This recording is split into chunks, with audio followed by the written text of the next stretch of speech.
여러분, 만약에 트럼프 당선 같은 엄청난 사건들을 족집게처럼 맞춘 분석가가 있다고 한번 생각해 보세요. 그 사람이 다음엔 이런 일이 벌어질 거라고 경고한다면 그냥 무시할 수 있을까요?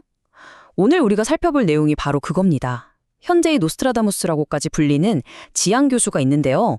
이 사람의 인터뷰를 바탕으로 정말 소름 돋는 미래 시나리오를 한번 깊게 들여다보겠습니다. 이게 그냥 뜬구름 잡는 사리가 아니라는 게 바로 이 사람의 정확성 때문이에요.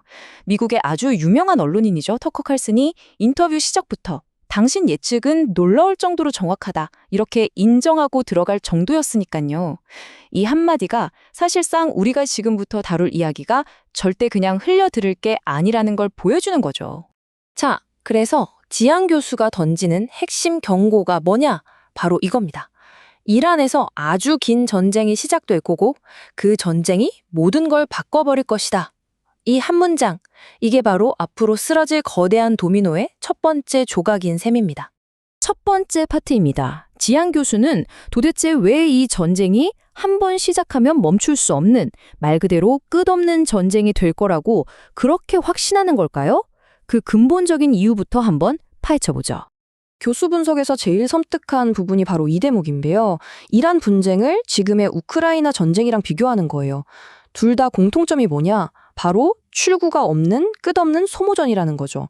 이건 뭐 어느 한쪽이 완전히 재기불능 상태가 되기 전까지는 절대 안 끝난다는 얘기거든요. 그리고 그 과정에서 전 세계가 다 같이 이 진흙탕으로 끌려 들어간다는 걸 의미합니다. 이게 뭐 먼 미래의 이야기가 아니에요. 교수는 벌써 그 영향이 시작됐다고 경고합니다.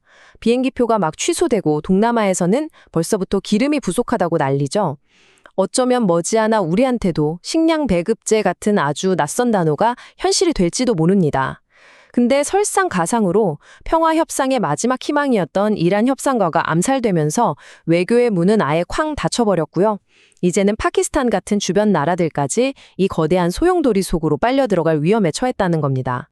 이렇게 전쟁이 번져나가면 곧바로 첫 번째 거대한 도미노가 쓰러집니다. 바로 세계 경제죠.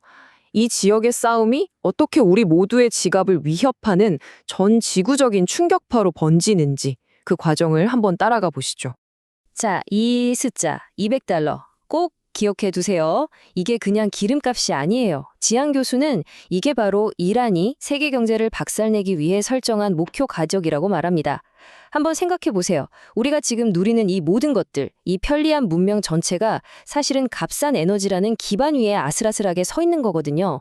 그렇게 보면 이 200달러라는 숫자가 얼마나 무시무시한 무기인지 감이 오시죠?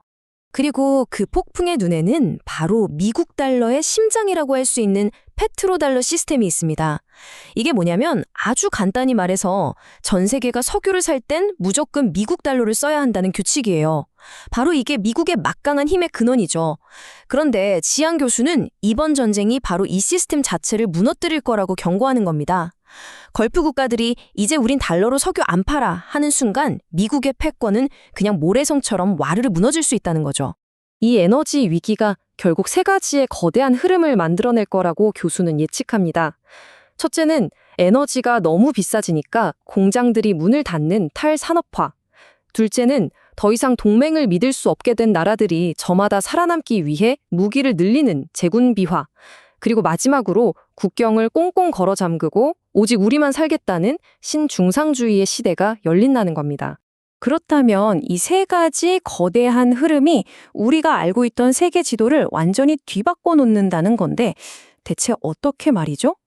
교수의 분석을 따라서 각 나라의 운명이 어떻게 바뀔지 한번 살펴보겠습니다. 자, 교수가 예측하는 이 새로운 세계 질서는요, 정말 냉정합니다. 한마디로 승자와 패자가 확실히 갈린다는 거죠. 누가 지느냐? 바로 사막 위에 신기루처럼 불을 쌓아 올렸던 걸프 국가들, 그리고 값싼 에너지에 목숨 걸고 있던 중국, 이들이 가장 큰 패배자가 될 거라고 봐요. 반면에 이란은 완전히 잿더미가 되더라도 결국엔 다시 일어설 거라고 예측하고요. 근데 진짜 큰 변화는 바로 동맹국들한테 찾아옵니다. 미국이 더는 세계의 경찰 노릇 안 하겠다. 이제 우리 앞가림만 하겠다. 이렇게 선언해버리는 거죠. 그럼 어떻게 될까요? 일본이랑 한국은 미국이라는 보호막, 그 온실 속에서 나와서 이제는 스스로 무장해야만 하는 아주 거친 현실과 마주하게 되는 겁니다. 특히 이건 우리한테 직접적인 이야기라서 더 주목해야 하는데요. 미국이 중동에서 발을 뺀다는 건 이제 다른 지역 안보까지 신경 쓸 여력이 없다는 명백한 신호거든요. 이건 사실상 한국과 일본한테 미국의 보호는 이제 끝났다고 통보하는 거나 마찬가지예요. 스스로를 지키려면 우리도 군사력을 키워야만 하는 시대가 온다는 건데 과연 우리는 그 준비가 되어 있을까요? 자, 그럼 여기서 가장 중요한 질문이 나옵니다. 미국도 지고 중국도 유럽도 다 패배하는 이 거대한 혼돈 속에서 과연 누가 최후의 승자가 될까요? 이 모든 판을 짜고 뒤에서 오는 궁극적인 수혜자는 대체 누구일까요? 지한 교수는 이 모든 난장판 뒤에 딱 한 명의 승자가 숨어 있다고 지목합니다. 과연 그 정체가 뭘까요? 일단 교수는 러시아를 수혜자 중 하나로 꼽아요. 기름값이 폭등하니까 우크라이나랑 전쟁할 돈을 아주 넉넉하게 벌 수 있게 되거든요.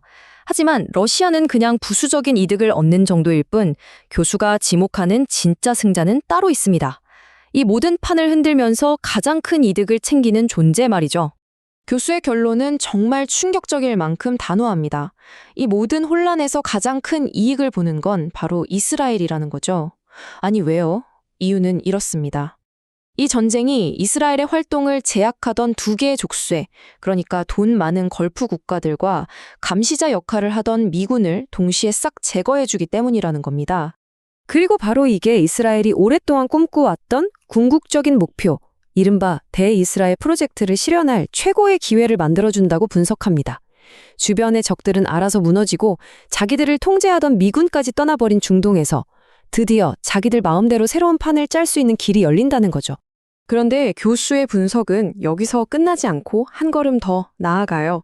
그는 이 모든 움직임의 배경에 단순히 영토나 자원 같은 현실적인 문제를 넘어서 마치 성경에 예언된 마지막 전쟁을 실현하려는 것 같은 아주 깊은 종교적, 종말론적인 신념이 깔려 있을 수 있다고까지 암시합니다. 이게 사실이라면 이 사태는 훨씬 더 복잡하고 또 예측 불가능해지는 거죠. 그렇다면 이런 파국으로 가는 시나리오를 피할 방법은 없는 걸까요? 인터뷰 마지막에 지향 교수는 유일한 해법 하나를 제시합니다. 미국이 이제 적대국까지 모두 동등한 파트너로 인정하고 다 같이 새로운 세계 질서를 만들어 가자고 손을 내밀어야 한다는 겁니다. 과연 세계는 이 낡은 힘겨루기를 멈추고 새로운 협력의 시대로 나아갈 수 있을까요? 교수가 던진 마지막 질문이 우리에게 아주 무거운 숙제를 남깁니다.